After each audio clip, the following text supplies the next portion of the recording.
Hi AI అనేక సమస్యలకు కృత్రిమ మేధతో పరిష్కారం. నగరంలో పెరుగుతున్న స్టార్టప్ ట్రెండ్స్. పూర్తి వివరాలకు చదవండి రేపటి సాక్షి దినపత్రిక. ప్రతి ఒక్కరు కూడా దీని గురించి ఆలోచన చేయాలని చెప్పి నేను అడుగుతా ఉన్నా. వీళ్ళు చెప్పే మరో దుష్ప్రచారం, కర్ణాటక మిల్క్ ప్రొడ్యూసర్స్ ఫెడరేషన్ KMFకు ఉద్దేశపూర్వకంగానే ఆ కంపెనీ బ్రాండ్ నందినికి నెయ్యి కాంట్రాక్ట్ ఇవ్వలేదని ఆరోపిస్తున్నారు. ఆశ్చర్యకరమైనది. టెండర్లు పిలుస్తారు, ఎవరైనా పార్టిసిపేట్ చేయొచ్చు. ఇదే చంద్రబాబు నాయుడు గారి హయాంలో 2015 నుంచి 2018 అక్టోబర్ వరకు KMFకు చెందిన బ్రాండ్ ఎందుకు లేదని అడుగుతా ఉన్నాను. లేదు KMF బ్రాండ్ 2015 నుంచి 2018 అక్టోబర్ వరకు మరి ఎందుకు లేదు?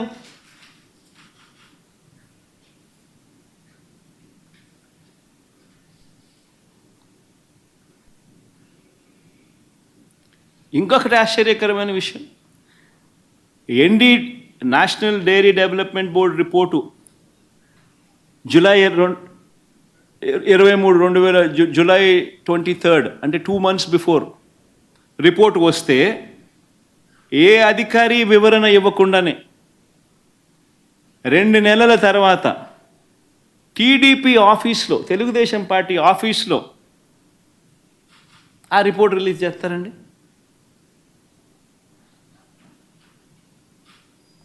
అదే 100 రోజుల ఈయన పాలన మీద అడ్వర్టైజ్మెంట్ ఇచ్చిన రోజు.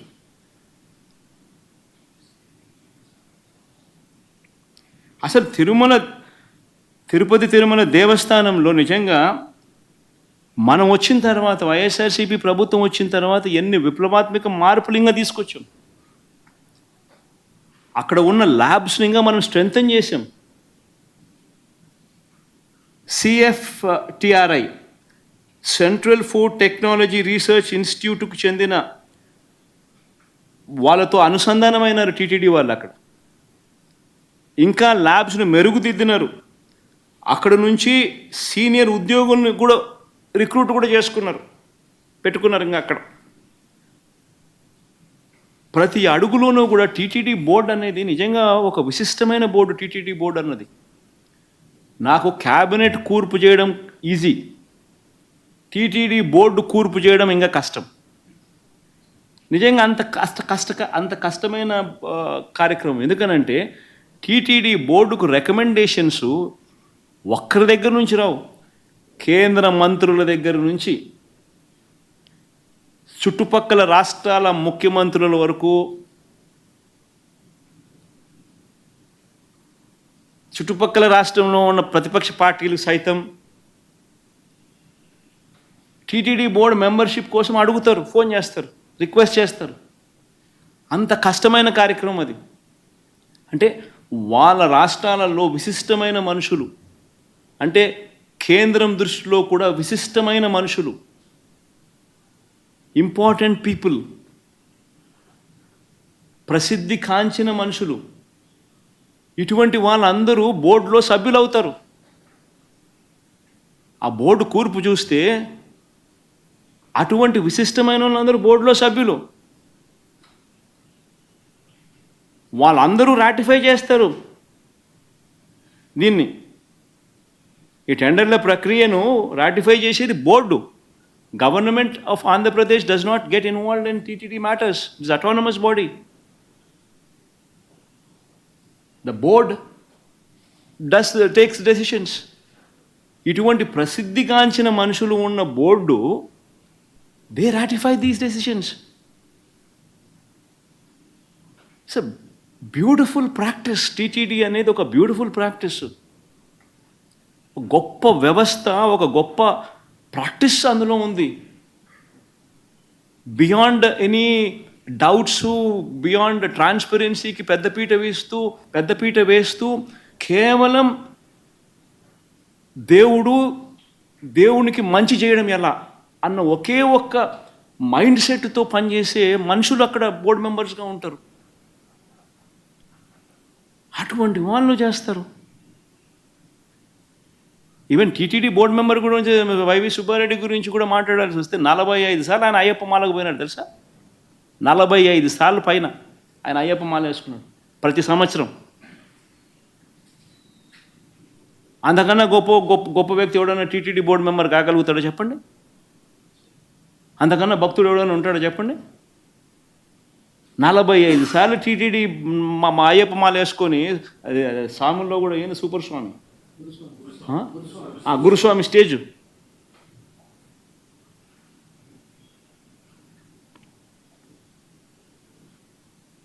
కరుణాకర్ రెడ్డి కూడా ఈక్వలీ రెప్యూటెడ్ మ్యాన్. అంటే మనం ఏం మాట్లాడుతూ ఉన్నాం, ఏం చేస్తూ ఉన్నాం? మన ఇన్స్టిట్యూట్స్ను మనమే తగ్గించుకుంటా ఉన్నాం. మనమంతకు మనమే వక్రభాష్యం తీస్తూ ఉన్నాం. మనమంతకు మనమే మన ఇన్స్టిట్యూట్స్ను, మన స్వామిని, మన దేవుణ్ణి తగ్గించుకుంటా ఉన్నాం.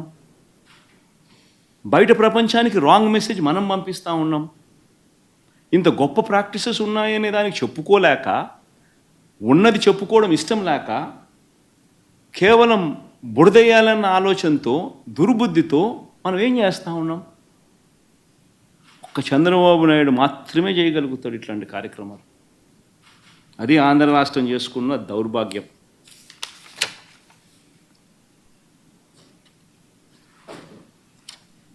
నిజంగా టీటీడీలో వైఎస్ఆర్సీపీ వచ్చిన తర్వాత జరిగిన అనేక మంచి కార్యక్రమాలు, ఒకటి కాదు, రెండు కాదు, అనేక మంచి కార్యక్రమాలు జరిగాయి. వైఎస్ఆర్సీపీ ప్రభుత్వం వచ్చిన తర్వాతే నవనీత సేవ మొదలుపెట్టాం. దీనికోసం స్వచ్ఛమైన ఈ నవనీత సేవ మొదలైంది. దీనికోసం స్వచ్ఛమైన నెయ్యి తయారీకి కొండ మీద ప్రత్యేక గోశాలను కూడా పెట్టాం. శ్రీవారి ఆలయంలో అర్చకుల జీతాలు రెట్టింపు చేశాం. ఇంకా ప్రసాదాలు తయారు చేసే పాటు కార్మికులకు సర్వీస్ క్రమబద్ధీకరించడంతో పాటు వారి జీతాలు కూడా పెంచడం జరిగింది వైఎస్ఆర్సీపీ హయాంలోనే. చంద్రబాబు దేవాలయాలను కూల్చేస్తే దేశవ్యాప్తంగా జీర్ణ వ్యవస్థలో ఉన్న ఆలయాలను పునరుద్ధరణ కార్యక్రమం కూడా చేసింది వైఎస్ఆర్సీపీ హయాంలోనే. అమరావతిలో ఆలయాన్ని కట్టినా అది వైఎస్ఆర్సీపీనే. వైజాగ్లో ఆలయాన్ని కట్టినా అది వైఎస్ఆర్సీపీనే.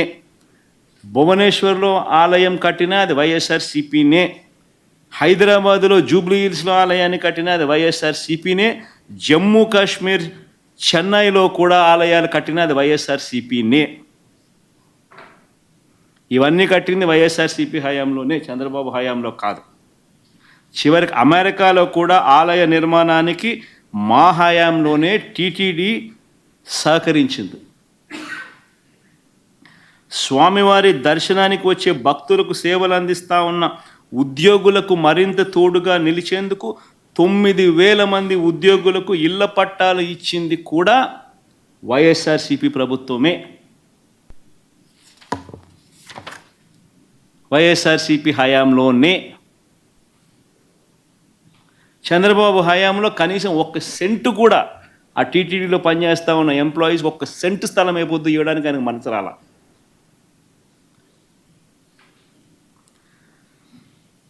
మఠాధిపతులందరితో కూడా విద్వత్ సదస్సులు నిర్వహించింది కూడా మేమే. 3 సార్లు నిర్వహిస్తే, 2 సార్లు వైఎస్ఆర్ గారు నాన్నగారి హయాంలో నిర్వహిస్తే, ఒకసారి మన హయాంలో జరిగింది. ఎప్పుడు చంద్రబాబు నాయుడు హయాంలో ఇలా మఠాధిపతులతో విద్వత్ సదస్సులు నిర్వహించే కార్యక్రమం ఎప్పుడు జరగల. ఏ రకంగా చూసుకున్నా కూడా ఏదైనా మంచి జరిగింది అని అంటే అది జరిగింది వైఎస్ఆర్సీపీ ప్రభుత్వ హయాంలోనే అని చెప్పడానికి ఇవన్నీ కూడా ఎగ్జాంపుల్స్.